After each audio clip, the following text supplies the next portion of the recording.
Halo semuanya, balik lagi bersama saya di Analisa Teknikal Saham Harian. Oke, jadi untuk hari ini IHSG kita pembukaan sih sesi 1 dia hijau ya. Nah, tapi nggak lama kemudian dia terjun ke zona merah dan pada sesi 2 pun sebenarnya masih tertahan di zona merah ya. Nah, tapi yang cukup uniknya itu adalah pada post marketnya sebenarnya IHSG kita sempat naik lumayan ya. Sehingga hari ini kita koreksinya hanya minus 0,09% ya. Oke, kita langsung aja analisa untuk pergerakan IHSG. Nah, sebenarnya untuk pergerakan IHSG, menurut saya,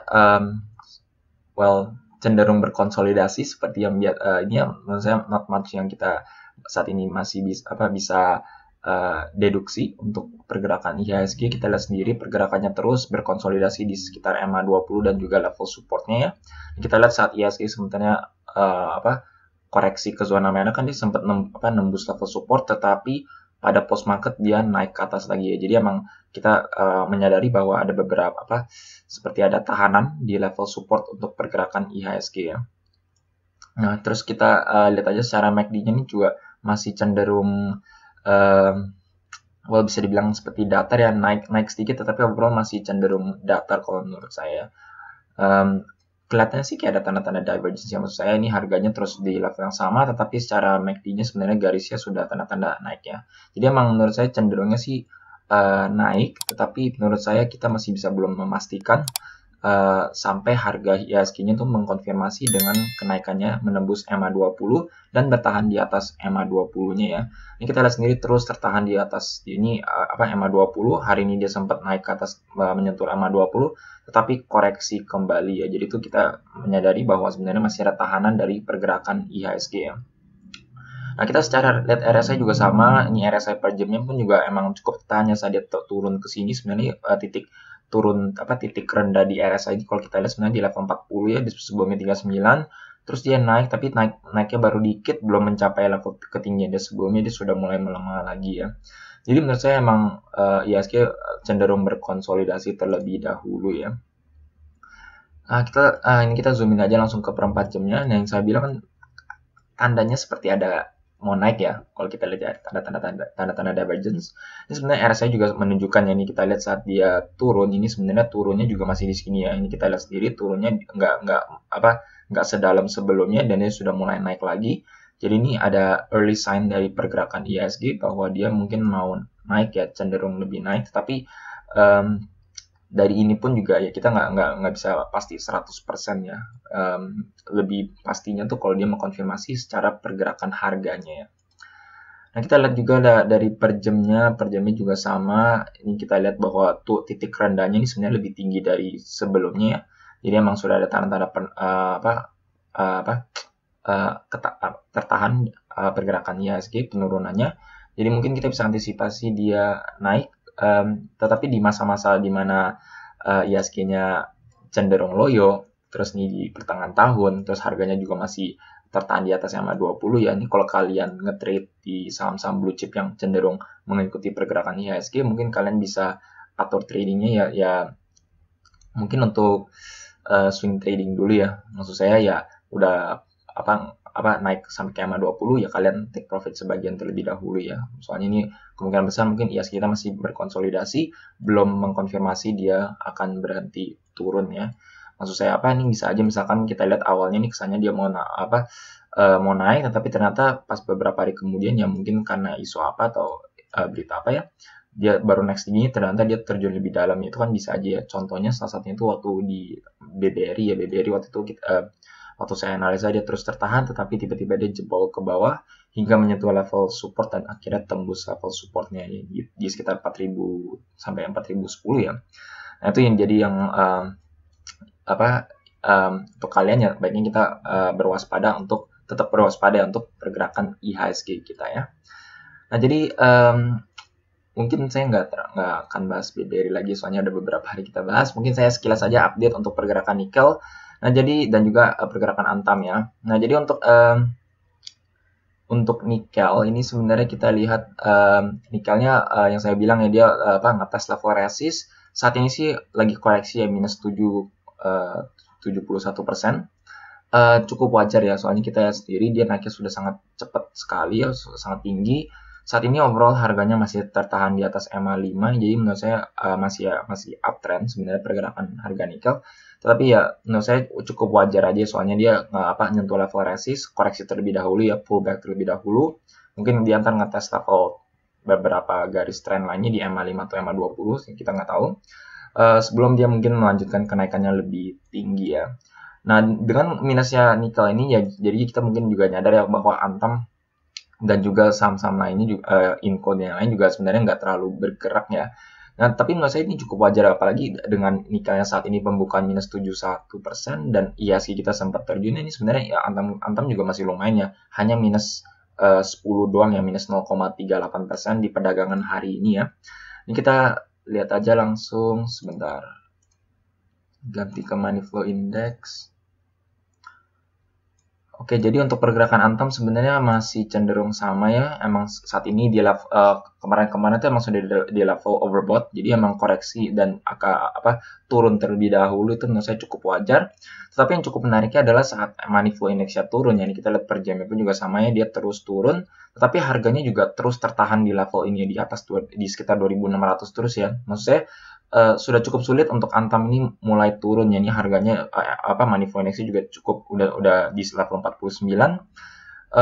Jadi menurut saya masih ada potensi untuk Antam dan Inco dan juga saham ya seperti TINS untuk masih mengalami kenaikannya. Ya kita pantau aja pergerakan nikel. Menurut saya nikel masih uptrend, tetapi emang karena dia baru ngetes resist terus dia ada pullback ya, kita mungkin akan antisipasi beberapa hari ke depan mungkin nikel akan koreksi terlebih dahulu ya.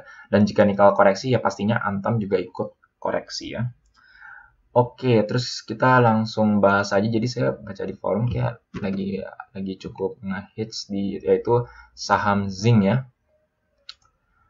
Nah, jadi untuk saham zinc ini kita coba aja cek langsung per D-nya ya. Dan untuk per D-nya sebenarnya kan kita lihat ini awalnya dia cukup downtrend ya, masih di bawah MA100, tetapi beberapa hari belakangan ini dia terus mengalami kenaikan yang sangat pesat ya. Dan saat ini pun sudah di atas MA200-nya. Dan hari ini sebenarnya sempat naik kembali, tetapi pas penutupan ini turun ya. Dan kita lihat sendiri kalau dengan time frame per day-nya ini sebenarnya candle dengan shadow atasnya cukup tinggi ya, candle merah lagi. Dan juga nih karena di level MAV-nya di level overbought sangat tinggi juga. Ini yang kalian perlu waspada ya untuk pergerakan zinc-nya. Ini maksud saya kalau misalkan besok ternyata dia turun dan penutupan harganya di bawah penutupan harga dia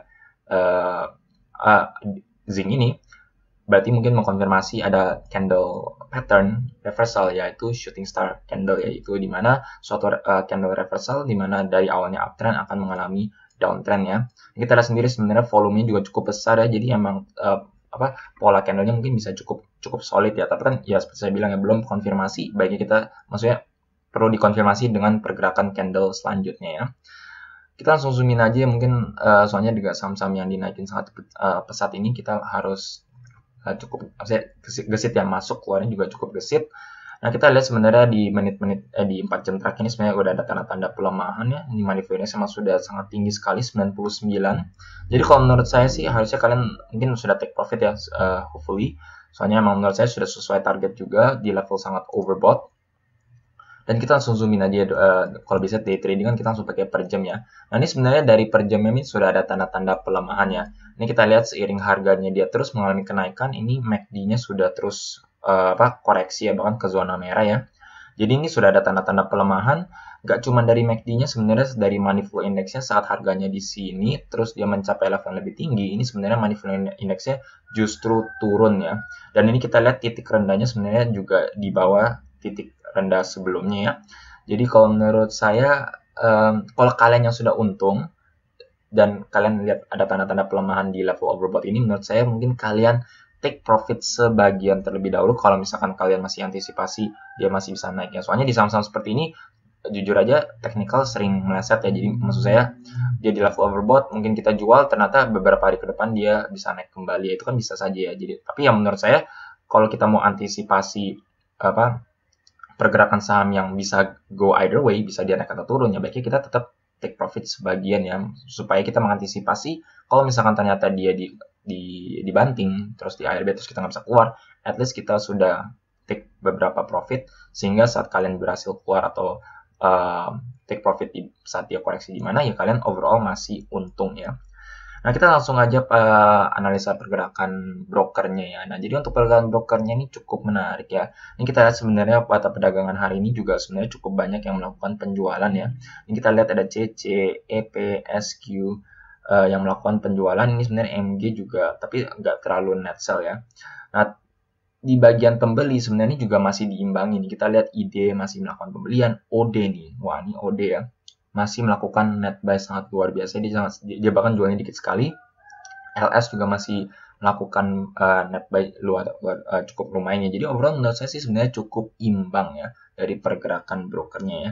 Dan yang cukup menariknya menurut saya adalah mungkin kalau saya sekilas lihat sebenarnya saya nggak terlalu terlihat ada broker-broker bandar yang sebenarnya yang mendominasi menjual atau membeli ya. Ini MG pun sebenarnya overall masih cukup imbang di antara dia beli dan juga jualnya ya. Ini OD saya sebenarnya nggak terlalu kenal ya. Mungkin kalau kalian ada yang tahu broker bandar apa yang mungkin yang baru ya, mungkin kita bisa sharing aja di bagian comment section ya. Nah, terus kita lihat di one week-nya ya, di one week pergerakan zinc-nya. Ini bayangkan OD ini dari minggu lalu sebenarnya sudah mengakumulasi banyak ya di saham zinc ya. Dan bahkan saat ini zinc kebanting pun sebenarnya OD ini masih beli ya di hari ini ya. Jadi udah dari beberapa hari lalu dan hari ini pun OD terus melakukan pembelian luar biasa ya. Dan selain itu juga kita ada lihat nih BK. Nah, ini BK ini juga melakukan net buy yang cukup besar. Dan kalau kita lihat perdagangan per day-nya ini sebenarnya kita nggak lihat ada BK yang melakukan nggak jual ya. Jadi dia ini maksudnya dia net buy cukup besar, tetapi dia masih belum menjual barangnya ya. Di sisi yang penjual sebenarnya kita lihat ada tadi ada ide yang melakukan jual, LS menjual, tapi dia masih overall masih ada belinya juga. Relatif kalau kita bisa lihat ini sebenarnya masih cukup imbang ya untuk pergerakan brokernya ya. Walaupun sebenarnya di sini ada 3 bagian broker yang melakukan penjualan, tetapi di sini ada satu yang sangat dominan yang melakukan pembelian ya. Jadi kalau menurut saya secara pergerakan broker mungkin masih ada potensi untuk naik, walaupun sebenarnya kalau yang kita khawatir ya, misalkan dari ada satu yang melakukan net buy yang spot luar biasa ini OD ya, berarti kan dia pegang barang cukup banyak ya. Kalau misalkan harganya dia bisa naik lagi, mungkin dia kalau menjual ini juga bisa berdampak lumayan ya, soalnya dia barangnya banyak banget ya. Tapi kita lihat bahwa hari ini dia masih membeli, di sini juga ada BK yang masih beli. Menurut saya secara pergerakan broker mungkin masih ada potensi untuk naik, walaupun sebenarnya secara teknikal mungkin dia emang akan koreksi terlebih dahulu setelah mengalami kenaikan yang sangat luar biasa ya. Jadi mungkin koreksinya dalam skenario-nya mungkin dia akan ngetes EMA 20, koreksi berkonsolidasi atas EMA 20 sebelum dia mungkin ada tanda-tanda untuk mantul kembali ya. Oke, jadi ini untuk saham zinc, dan selanjutnya ini sebenarnya saya sudah sempat bahas, tapi saya mungkin sharing aja kepada kalian ya, analisa saya kemarin dan juga hari ini ternyata dia mengalami kenaikannya yaitu SAMF ya. Ini kalau nggak salah ini saham yang baru IPO di 2020, jadi kita langsung pakai time frame per jam aja, soalnya ini kita lihat sendiri dengan time frame per day-nya seperti ini. Not much to see ya, ini kita lihat sendiri nggak terlalu banyak. Kita langsung zoom in aja dengan time frame per jam ya. Nah, jadi untuk per jam ini saya waktu bahas di bagian comment section ya, ini sebentar. Nah, jadi kita lihat ya, kan saya bilang ya bahwa waktu perdagangan di sini ya di 5 Mei ini sebenarnya harganya terus mengalami kenaikan, tetapi sebenarnya histogram ini sudah mulai menurun ya. Ini level 12, terus di sini 9, terus di sini 12 kembali ya. Jadi maksudnya ada mulai menurun, terus naik kembali, terus ini udah mulai turun lagi ya. Jadi harganya terus menaik, tapi sebenarnya secara histogram udah ada tanda-tanda pelemahan, dan juga dari money flow index-nya saat harganya mencapai level yang lebih tinggi, ini sebenarnya titik tingginya turun terus ya. Nah, jadi itu yang saya bilang seperti ada tanda-tanda bearish divergence dari pergerakan SAMF, sehingga kita antisipasi mungkin dia bisa koreksi ya. Nah, tetapi selain itu yang saya temuin itu adalah yang tadi saya sempat bahas juga ya di bagian komen, yaitu adalah titik rendahnya ya. Ini kita lihat sendiri ya. Saat dia naik lebih tinggi, ini titik rendahnya di sini, terus dia lebih tinggi, terus ini lebih tinggi ya. Jadi walaupun titik tingginya dia lebih rendah juga seiring harganya dia naik, tetapi titik rendahnya sebenarnya juga lebih tinggi.